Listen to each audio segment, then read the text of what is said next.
안녕하세요. 꿈꾸는 자본가의 성장 읽기입니다. 네, 오늘은 고시원 창업 비법에 대해서 이야기를 해보려고 합니다. 고시원 창업에 관심이 있으신 분들이라면 반드시 보시면 좋을 것 같습니다. 오늘 크게 세 가지 이야기할 건데요. 첫 번째는 고시원 창업의 강점 5가지, 두 번째는 고시원을 운영하는 다양한 형태, 그리고 세 번째, 원룸과 고시원의 차이가 무엇인지, 이 세 가지에 대해서 이야기를 해보도록 하겠습니다. 네, 오늘 다룰 내용들은요, 억대 연봉 만드는 고시원 창업 비법, 억대 연봉 만드는 고시원 창업 비법이라는 책을 가지고 만들어 보았습니다. 고시원 창업의 강점 5가지가 있는데요, 하나하나 살펴볼게요. 첫 번째는 고시원 창업은 다른 아이템에 비해서 특별한 기술이 필요하지 않다는 겁니다. 예를 들어서 제가 사는 아파트 근처 이런 곳에 호프집 이런 거 많잖아요. 이런 데는 사장님의 그 요리 노하우 이런 것들이 반드시 필요하잖아요. 요리 노하우 없다면 아마 오래 그 가게를 운영할 수 없을 거예요. 하지만 고시원에는 이런 것들이 전혀 필요하지 않다는 거죠. 두 번째, 고시원 창업은 한 7천만 원에서 1억 5천만 원 이 정도 금액만 가지면은 창업이 가능하다는 거죠. 실제로 이 책의 저자분이 2호점을 오픈할 때 보증금 7천만 원, 시설 관리금 7천만 원, 이렇게 해서 총 1억 4천만 원으로 투자를 해서 고시원을 운영을 하겠다는 거죠. 했다는 거죠. 그리고 또 3억 원 이상 이 정도의 뭔가 큰 금액을 가지고 있으면은 고급형 고시원까지도 운영할 수 있다고 이야기하고 있습니다. 그래서 소액으로도 창업이 가능하다. 이게 두 번째 강점이고, 세 번째는 이 고시원 창업은 누구나 할 수 있다는 겁니다. 뭔가 고시원 운영 경험이 없는데 어떻게 운영할 수 있을까? 이런 것들을 걱정하실 수도 있는데, 이 고시원 창업은 생각보다 이런 복잡한 일이 없기 때문에 한 3개월 정도만 운영을 해보면은 이게 이렇게 돌아가는 거구나, 이렇게 운영하면 되겠네 라는 게 감이 잡힌다라는 거죠. 네 번째는 뭔가 탁구장이라든지 게스트하우스 이런 뭔가 다른 창업 형태들은 노동 투입 시간, 내가 여기에 그 시간이 쏟아내는 게 굉장히 시간이 많이 필요한데, 이 고시원의 하루 노동 시간은 굉장히 적다라는 거죠. 제가 실제로 이 책 저자분 인터뷰를 했었는데요, 별로 이 고시원에 투입되는 그 시간이 적더라고요.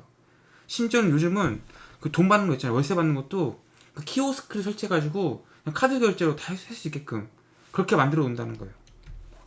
다섯 번째, 마지막이죠.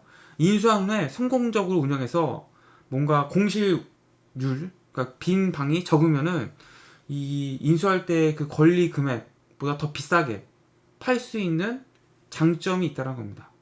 그래서 이 고시원 창업은 다른 창업에 비해서 5가지 장점이 있다는 거죠. 고시원을 운영하는 형태도 역시 여러 가지가 있는데요. 첫 번째는 자신이 직접 운영하는 형태가 있습니다. 가장 일반적인 형태가 되겠죠. 뭔가 직장처럼 아침에 출근해서 저녁에 퇴근하는 거죠. 밤에는 야간 총무, 아르바이트 써가지고 그렇게 운영하는 전형적인 고시원의 그 정통 방식. 실제로 알바몬이라든지 알바천국 이런 데 들어가시면은 고시원 야간 총무, 고시원 주간 총무를 모집하는 그 알바생들 모집하는 글들을 볼 수 있습니다. 주인이 직접 운영하기 때문에 뭔가 고시원 관리가 굉장히 잘 되겠죠. 아무리 청결하고. 하지만 단점은 뭐가 되겠죠? 시간이 내 시간이 투입이 된다는 게 좀 단점이 되겠죠. 두 번째는 이제 위탁 경영을 맡기는 겁니다. 고시원을 운영할 때 경영 위탁을 맡기는 거죠. 그러면은 이제 내가 그 고시원 운영 노하우가 훨씬 없더라도 이 업체에서 이 고시원을 잘 운영을 해주겠죠. 대신 수수료라든지 이런 걸 좀 내야겠죠. 그래서 내가 할 일은 그냥 그 위탁 업체에서 알아서 해주니까 매일, 매주, 매월 보고만 받으면 되는 거죠. 매출과 수익이 굉장히 안정적이고 뭔가 손쉽게 고시원을 운영할 수 있는 장점이 있는 겁니다. 세 번째는 이제 종일 총무를 두는 경우가 있습니다. 총무를 이제 아르바이트를 써가지고 종일 완전 위임한 거 총무한테. 그래서 그 고시원 운영에 대한 모든 권한, 책임을 총무에게 위임하고 총무가 쉴 때 투자자가 근무한 형태가 되는 거겠죠. 이 같은 운영 형태는 이제 총무의 그 능력에 따라서 수익의 변동폭이 큰 거죠. 그래서 뭔가 총무는 보통 공부를 하는 학생들이 많기 때문에 고시원 운영이 주 관심사가 아니라고 해요. 그래서 이제 좀 내가 직접 운영할 때보다는 조금 이제 관리에 좀 소홀할 수는 있겠죠. 이런 것들이 이제 뭔가 인센티브를 준다든지 이런 식으로 좀 만회를 할 수 있는 뭔가 장치 같은 걸 만들어 놔야겠죠. 마지막으로 이제 운영 무인으로 운영하는 형태입니다. 가장 많은 분들이 원하고 희망하는 운영 방식이라는 겁니다. 모텔도 무인텔이라는 뭔가 컨셉으로 잘 운영되고 있는 곳이 많다는 거죠, 요즘에. 그래서 제가 실제로 뭐 인터뷰할 때 들어보니까 다 이제 다 무인이에요, 진짜. 청소하신 분 따로 뭐 월급 주고 조금 하면은 진짜 그 고시원 주인이 신경 쓸 게 하나도 없습니다, 진짜. 근데 이분이 이제 말씀하시는 건 뭐냐면은 창업 초기부터 무인 운영을 시도하면은 좀 위험 요소가 있다. 기존에 뭔가 무인 형태로 운영되는 고시원을 인수하더라도 처음부터는 무인으로 하기보다는 좀 직접 해보는 것을 이제 권하고 있습니다.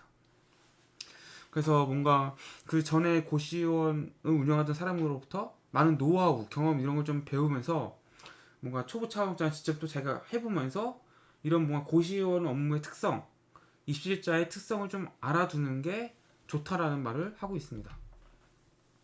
그래서 원룸과 고시원의 차이를 우리가 이제 생각을 해봐야 되는데 비슷하죠? 제가 이분 만나서 얘기를 들어봐도 아 이제 고시원과 원룸이 거의 차이가 없구나. 저는 처음에 뭔가 고시원 생각할 때 어떻게 생각했냐면은 막 외국인 노동자들 혹은 진짜 돈이 뭐 갈 곳이 없는 사람들이 되게 좁은 비좁은 뭐 책상 하나 놓고 이렇게 사는 곳이 고시원을 생각했어요. 근데 그런 고시원은 이제 그 과거에 되게 좀 오래된 고시원들의 특징이라는 거죠. 요즘은 진짜 원룸과 거의 비슷하다고 해요. 그런데 불구하고 원룸과 고시원의 차이가 있다면은 뭐냐면은 시설물들을 기준으로 원룸은 방 안에 화장실, 뭐 싱크대 이런 기본적인 시설이 있다는 거죠. 하지만 고시원에는 방 안에 아무것도 없다는 거죠. 뭐 아무것도 없는 것도 있고 뭐 화장실이라든지 뭐 샤워 시설, 뭐 옷장 이런 것도 있는 데도 있고. 그러니까 고시원은 원룸은 기본적으로 화장실이나 싱크대 다 있는데 고시원은 아무것도 없는 진짜 말 그대로 방만 있는 것부터 시작해서 뭐 침대, 책상, TV, 냉장고, 옷장 이런 것들이 있는 것도 다양하다라는 말 하고 있습니다. 그리고 이제 뭔가 고시원에는 공용 세탁실이 있어가지고 여기서 이제 뭐 세탁기와 건조기, 공용 주방이 또 있어가지고 그 고시원에 사시는 분들이 공동으로 이제 운영을 하는 거죠. 그래서 여기 밥과 김치, 라면 이런 것들 기본적으로 제공하고 있다 고시원에서 이런 말들을 하고 있습니다. 두 번째는 독립된 생활이 가능한가 이런 측면을 생각을 해보자는 거죠. 원룸은 관리자가 없으니까 독립된 생활이 가능하다는 거죠. 그렇죠? 원룸은 뭐 집주인이 그 건물 안 사는 경우도 많고 완전히 뭐 임차인과 주인 사이에서 뭔가 터치될 게 없어요.